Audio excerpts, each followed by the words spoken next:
یو وخت به راشي چې دنیا کې به جنګونه نه وي الله دې وکړي چې تر هغه پښتانه پاتې شي سعوده چپ شه ګنې نه به ته د شپې ویده شي سعوده چپ شه ګنې نه به ته د شپې ویده شي نه به د دې غریب سترګو کې رانجه پاتې شي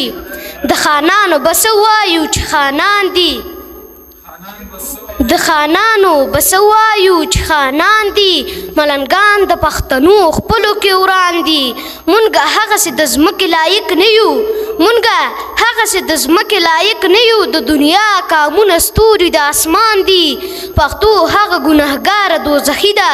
پښتو هغه ګنهګاره دوزخي ده پښتانه غزا ته تللي جنتیان دي سړیتوب وي د سړي په څو خبرو سړیتوب وي د سړي په څو خبرو په سړي کې خو څو نښې د انسان دي دا یو څو یاران که نه وي بیا به نه یم د صابر یاران د مینې قدردان دي